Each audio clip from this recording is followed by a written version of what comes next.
Kate Harris stepped off the long flight from Germany, pulling her small suitcase behind her as the warm New York air wrapped around her like a heavy blanket. She looked calm on the outside, but inside her chest sat a quiet storm she had carried for years. At 32, people called her the woman who had everything, but they never saw the weight that title demanded. She was the majority owner of Harris Medical Group and the unseen force behind its world-famous hospital. Her father had built the empire with his bare hands, but she had been the one carrying it since he died. And today, after a month away, she wanted to see exactly what her husband had done in her absence. Her black town car drifted over the bridge toward Manhattan, but instead of going home to rest, Kate asked the driver to drop her at the hospital's main entrance. "I need to see things with my own eyes," she murmured quietly. She walked into the bright lobby, her white suit crisp after the flight, and watched the busy morning unfold like a movie. Patients waited, nurses rushed, and doctors called orders down the halls. She wanted to study the hospital from the ground level, not from the glossy reports her husband loved to present. She took a deep breath, ready to walk toward the elevators when something unexpected caught her eye. Right in the middle of the lobby, Dr. David Clark knelt on the marble floor performing CPR on a collapsing man. His hands moved with calm skill, pressing firmly on the patient's chest as sweat rolled down his face. "Nurse, I need a glucose meter now," he commanded, his voice deep and steady. Kate felt her heart twist as she watched him work, remembering how he had always been the gentle, brilliant friend who never cared about titles. She admired the way he shielded the patient with his whole body, focused on saving a life. It was a beautiful moment of devotion, until something loud and ugly interrupted it. A young woman in a hot pink dress stood near the spinning doors, hands on her hips, shouting at an elderly valet. "I told you to park my Mercedes in the shade," she yelled, her voice echoing across the entire lobby. "Do you know how hot leather seats get? You're ruining my day." The old man apologized softly, bowing his head, but the girl didn't care. Her name tag read, Tiffany Reed, intern. Kate watched with growing anger as Tiffany pulled out her phone and started a live stream, smiling sweetly for her followers. In one moment, the image of a healer and the image of vanity collided like fire and ice. Kate walked over quietly and rested a gentle hand on Mr. Henry's shoulder, signaling him not to expose her identity. Then she turned to Tiffany and said firmly, "This is a hospital, not a stage. You are late, you're disturbing patients, and you're disrespecting an elder." Tiffany lowered her phone and scanned Kate up and down with a mocking smirk. "And who are you?" she snapped. "Mind your business. I'm talking to my fans." The girl raised her camera again and shoved it toward Kate's face. "Everyone, look at this bitter old woman trying to ruin my morning." A vein pulsed in Kate's temple, but she kept her voice calm. Kate lowered her voice, but the authority in her tone cut through the room like a blade. "Put the phone down, young lady," she said. "You're violating hospital rules and disrespecting people who work here." Tiffany sneered loudly, rolling her eyes for her viewers. "Oh please, who do you think you are? Some jealous relative?" she mocked. Then she stepped closer and whispered wickedly, "Watch yourself, old lady. My husband runs this place." Kate blinked once, realizing the girl's arrogance came from a dangerous lie. Tiffany proudly lifted her chin and declared, "My husband is Mark Taylor, the CEO of this whole hospital." The words hit Kate like a cold wind, but she kept her expression steady.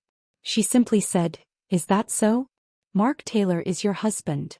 Tiffany smiled like she had already won a battle. "Scared now? Good. Kneel and apologize before I ruin your life."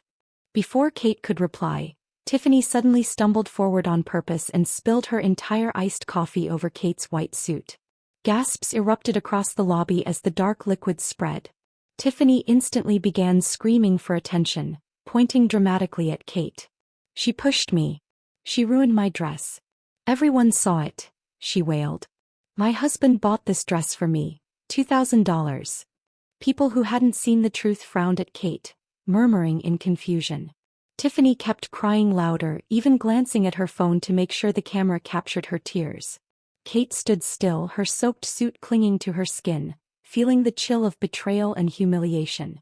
But instead of yelling, she slowly reached for a handkerchief. Just then, a tall figure stepped in front of Kate, shielding her like a protective wall. It was David Clark, his scrubs still damp from saving a life minutes earlier. His voice was firm as he faced Tiffany. "Miss Reed, why are you causing a disturbance in the hospital?" he asked. Tiffany froze for a moment, intimidated, but quickly tried to regain her arrogance. "Dr. Clark, she attacked me. I was just filming for my followers," she insisted. David didn't respond to her lies. He simply pointed at the hospital rules plaque on the wall. David read the rules calmly, his voice echoing through the lobby. "Respect patients. Dress professionally. No personal live streams during work hours." Then he looked straight at Tiffany. "How many of these have you broken today?" The crowd began whispering as Tiffany's face reddened with anger. She snapped, "Mark said I could dress however I want. You're just a doctor. Stay in your lane." Behind David, Kate watched quietly, her heart twisting in disbelief at her husband's secret life. It was time to expose the truth, and she knew exactly how to begin. Kate stepped forward, touching David's arm gently to stop him from arguing further. "Don't worry," she whispered softly, "this is a family matter now." Tiffany, hearing that, snapped her head toward Kate with confusion. "Family? What family?" she scoffed. Kate simply pulled out her phone, her face calm but her eyes turning sharp. "You say Mark Taylor is your husband," she said. "Good. Let's see what he says about that." The crowd leaned in as Kate pressed the call button. The phone rang and rang before Mark finally answered in a hurried whisper. "Honey, I'm in a big meeting. Why are you calling now?" he asked. Kate switched the call to speaker and spoke clearly. "Mark, come to the main lobby. Immediately." Mark sighed, annoyed. "Kate, please, not now. Officials from the Department of Health are here. Investors are here. I can't leave." Kate's voice suddenly hardened. "Then come see your new wife throwing coffee on me." The entire lobby fell silent as her words echoed. Mark's breath caught on the other end of the phone. The sound of chairs scraping and voices gasping spilled through the speaker. It was clear the meeting had just heard everything. Tiffany's face went pale as her eyes widened. "New wife?" she whispered, trembling. What does she mean?" Kate didn't even look at her. She kept her voice cold and controlled. 5 minutes, Mark. If you're not here, I'll have my lawyer bring documents directly to your meeting." Then she hung up. The lobby turned into a quiet arena of tension. Tiffany's bravado dissolved almost instantly. She stared at Kate with shaking hands. Who are you?" she whispered. Kate gave her a thin, icy smile. "Why did you stop your live stream? Keep filming. Let the world see how your husband explains this." Tiffany swallowed hard and lifted her phone again with trembling fingers. David stayed beside Kate, standing tall like a shield. "Are you sure?" he murmured. Kate nodded. "A tumor must be cut out completely." The elevator chimed and every head turned at the same time. Mark burst out of the executive lift, sweating, panicked, and far from his usual polished self. His eyes darted between Kate, David, and Tiffany in frantic confusion. Tiffany immediately ran toward him, grabbing his arm. "Mark, tell them I'm your wife," she cried desperately. Mark froze, his face draining of color. Then he looked at Kate, standing calm, dignified, coffee-soaked, and terror entered his eyes. Everything was falling apart. Tiffany squeezed Mark's arm harder. "Say something. They're bullying me," she yelled. Mark snapped. His hand flew across her face in a sudden slap that echoed through the lobby. Tiffany fell backward onto the floor, shocked and shaking. Gasps erupted everywhere. Mark pointed at her angrily. "You crazy woman. I don't know you. Stop lying." Tiffany's mouth opened in disbelief as tears spilled down her cheeks. "Mark, last night, the Mandarin Oriental, you said you loved me," she cried. But the crowd already knew the truth was unraveling fast. Mark turned toward Kate, his voice trembling. "Kate, honey, she's lying. I swear I don't know her." Kate looked down at him with cold, calm eyes. "You don't know her?" she repeated. "Then why did she receive $2 million from your secret offshore account last month?" Mark froze, the air knocked out of him. Before he could answer, another figure stepped forward. Andrew Vance, Kate's lawyer. He held a thick folder in his hands. "Madam Chairwoman," he said, "the documents you requested." Andrew handed Kate the folder, and she immediately threw its contents onto the floor at Mark's feet. Papers scattered everywhere. Bank transfers, condo contracts, hotel footage. "Read it," she said. "Read everything you've been doing behind my back." Mark stared at the evidence, trembling violently. Please, listen. I can explain, he stuttered. I made mistakes, but I can fix them. Kate stepped forward, her voice cold. You nearly ruined a hospital in my family. You are finished. David stepped forward next, holding a tablet. Since you claim the $2 million was for medical equipment, he said calmly, let me show everyone the truth. He tapped the screen and displayed supplier emails. No payment was ever made. No machines were ever shipped. The funds disappeared into your shell company. Gasps spread across the lobby like a wave. Mark's voice broke. Stop. David, please. But David's expression stayed hard. Your actions hurt patients. That makes it unforgivable. The fight inside Mark collapsed completely. He dropped to his knees before Kate, grabbing the hem of her suit. Please, Kate. I'm begging you, he cried. Forgive me. Just once. I'll be better. I'll do anything you say. Kate pulled her leg away with disgust, looking down at him as if seeing a stranger. You thought of forgiveness when you stole from the hospital? She asked quietly. When you let your mistress insult me? Her voice rose. Security, escort Mr. Taylor out. He is fired. 2 security officers stepped forward immediately and lifted Mark to his feet. He didn't resist, his body limp with defeat as they guided him past the crowd. Nurses whispered, doctors stared, and patients watched with wide eyes as the once powerful CEO was dragged through the lobby like a fallen king. Tiffany sat on the floor nearby, mascara streaking down her face as she realized her last shield had vanished. Kate stood tall, watching her husband disappear through the glass doors. The chapter of their marriage ended in that single silent moment. But Kate wasn't finished restoring order. She turned back to the crowd and raised her voice with calm authority. Everyone here deserves to know the hospital is safe, she announced. Leadership built on lies ends today. She pointed toward Tiffany, who tried to shrink into herself. As for this intern, she will face the consequences of her actions. Tiffany looked up, trembling. Please don't fire me, she begged. I didn't know he was married. I didn't know about the money. Kate shook her head gently. Ignorance does not erase harm. Andrew Vance stepped beside Kate, straightening his tie as he addressed Tiffany. Miss Reed, he said, your internship is terminated immediately for misconduct. Tiffany's lips quivered as he continued. Additionally, your role in receiving stolen funds will be reported to the district attorney. Tiffany gasped and grabbed his sleeve. No, please. They'll take everything. I'll be ruined, she cried desperately. Andrew remained unmoved. You built your future on someone else's crime. That was the moment you ruined yourself. 2 guards gently helped Tiffany to her feet as she cried, her high heels echoing across the marble floor. David stepped forward one last time, his expression calm but firm. He placed a small business card on the floor in front of her. This is a psychiatrist, he said quietly. You need help. Not with money, not with fame, but with your character. Tiffany stared at him through red eyes, the words striking deeper than any punishment. Then she was led away, her sobs fading behind the lobby doors. As the hospital returned to its normal rhythm, Kate felt a wave of exhaustion hit her like a crashing tide. The adrenaline that kept her standing began to fade, leaving behind emotional bruises. David walked toward her, handing her a bottle of water. Drink, Kate, he said softly. You've endured more than anyone should in one morning. She took a sip, feeling her throat loosen a little. I'm tired, David, she whispered. So tired. He placed a gentle hand on her shoulder. You were strong when it mattered. That's what counts. Andrew approached with a fresh stack of documents, his expression serious. Madam Chairwoman, he said respectfully, I have drafted the divorce petition.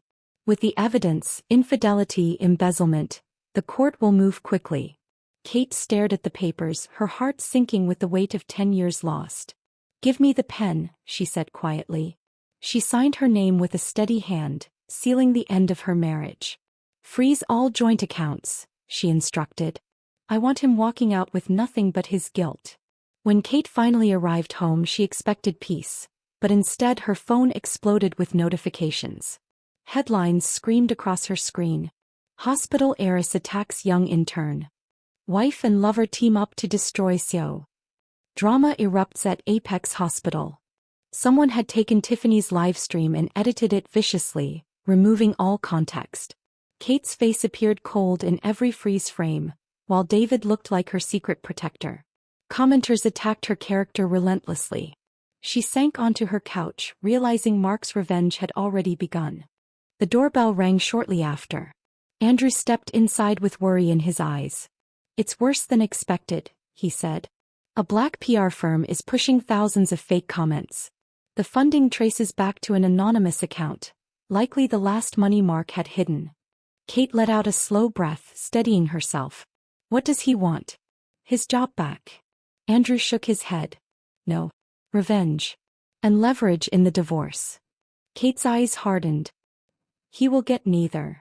She rose to her feet, fire returning to her voice. Andrew asked cautiously, "Should we disable comments or release a statement?" Kate shook her head firmly. "No. Hiding makes us look guilty." She walked to the large window overlooking the city lights. "Truth doesn't fear noise. Let them shout." She turned back to him. "Prepare a full press conference for tomorrow morning. Invite every major network, and every small tabloid too." Andrew nodded, impressed by her resolve. "Yes, Madam Chairwoman," he said. "I'll arrange everything." Kate knew the next day would decide everything. That night Kate couldn't sleep. She wandered through the quiet mansion, every room echoing memories of the family she thought she had. She paused at her children's doors, watching them sleep peacefully, unaware of the storm outside. She whispered, "I'll protect you. I promise." The next morning she arrived at the hospital auditorium dressed in a simple black dress. David walked beside her, calm and steady. Cameras flashed the moment she entered, turning the room electric. Today the world would hear the truth from her own lips. Kate stepped up to the podium, facing a sea of cameras and reporters eager for drama. She took a deep breath, her voice steady as she began. "The rumors spreading online are false and malicious. Today I'm here to defend the truth and to defend this hospital." Reporters raised their hands immediately, shouting questions. One young woman spoke boldly, "Mrs. Harris, people believe you fired your husband to clear space for your lover. Is that true?" The room fell silent, waiting for her reaction. Before Kate could respond, David rose from his seat beside her. David walked to the microphone with calm confidence. "Let me answer that," he said. "There is no affair between Kate and me. We are old friends, medical partners, and nothing more." Then he paused, eyes softening. "But yes, I have loved Kate quietly for 15 years. Respectfully. From a distance. Without ever crossing a line." The entire auditorium gasped. David continued, "But this story isn't about my feelings. It's about truth." He signaled for the screen behind them to change, revealing a DNA report. "This is the real reason Mr. Taylor was fired." Whispers exploded across the room as David continued. "Mark Taylor secretly fathered a child 4 years ago and abandoned him at a children's home. He provided no support despite living a life of luxury." Gasps erupted like a breaking dam. David pressed on, determined. "This man not only betrayed his wife, but abandoned an innocent child and stole from the hospital to fund his double life." Reporters scribbled furiously. Cameras zoomed onto the DNA report. In that moment, public sympathy shifted entirely. Kate watched silently, deeply grateful for David's courage. The press conference ended with overwhelming support for Kate and David. By evening, every major headline condemned Mark's cruelty and praised Kate's leadership. Mark, now broke and desperate, stormed into Tiffany's condo hoping to reclaim expensive gifts. Instead, Tiffany mocked him. "You think I kept stolen property? I sold everything to pay my fines," she shouted. Their argument escalated into a wild fight, neighbors calling the police as furniture crashed to the floor. When officers arrived, they found both of them bruised and screaming. Photos of their arrest spread online instantly. 1 month later, Kate and Mark met again, this time in court. Mark sat hunched beside a public defender, looking older and defeated. The judge reviewed the mountain of evidence: cheating, theft, fraud. Mark barely spoke. He simply whispered, "I'm sorry, Kate," as tears filled his eyes. But Kate did not respond. The judge granted her full custody of the children and allowed divorce proceedings to move forward at once. As Mark was escorted out for his criminal sentencing, Kate finally released the last emotion she held for him, letting it fade into silence. In the following months, Kate worked tirelessly beside David to rebuild the hospital's reputation. They removed corrupt managers, restored funding to critical departments, and brought in new training to strengthen medical care. The staff admired Kate's bravery and David's leadership, trusting them more each day. Apex Hospital flourished, becoming a national example of transparency and excellence. Meanwhile, Mark received a 20-year prison sentence for embezzlement. Tiffany vanished from public view, eventually working quietly in a small-town convenience store. Their lives faded into shadows they created themselves. A year later, on a crisp autumn evening, David invited Kate to dinner at a quiet restaurant overlooking the river. After they ate, he slid a small gift box toward her. Inside was a crystal heart, delicate, transparent, beautifully carved. "Kate," he said softly, "I've spent years studying the human heart, but yours is the one I never understood." He breathed slowly. "This crystal heart represents my feelings. Honest, patient, and constant. If you allow me, I want to help you heal yours, for the rest of our lives." Kate felt warm tears gather in her eyes. Kate held the crystal heart against her chest, speechless for a moment. Then she smiled at him, a gentle smile filled with newfound peace. "Yes, Dr. Clark," she whispered. "But only under one condition. You promise this treatment plan lasts a lifetime." David laughed softly, a sound filled with relief and joy. Outside the restaurant window, the lights shimmered on the river like little stars. For the first time in many years, Kate felt something she thought she had lost forever: hope. The night air felt lighter as they walked back to the car together. 5 years later, Kate and David stood side by side cutting the ribbon for the new Harris wing of the hospital. Cameras flashed, applause filled the courtyard, and Kate felt proud, not just of the building but of the journey that brought her here. Her children now ran to David calling him Dad, and he embraced them with warmth and patience. After the ceremony, the family walked through the hospital garden, sunlight dancing softly across the flowers. Kate felt gratitude rising inside her. She had survived betrayal, humiliation, and heartbreak and found a second chance. As they walked toward the parking lot, Kate noticed a man standing across the street, wearing worn clothes and carrying tired eyes. It was Mark, older, thinner, completely alone. He watched them silently, regret carved into every line of his face. David gently squeezed Kate's hand. "Do you want to speak to him?" he asked. Kate looked at Mark for a long moment, then shook her head softly. "No," she said. "The past is behind us." She turned toward her family with a warm smile. "Let's go home. The kids are hungry." As they walked away into the golden sunset, Kate understood the truth. The greatest victory is building a life so full of peace that past darkness can no longer touch you.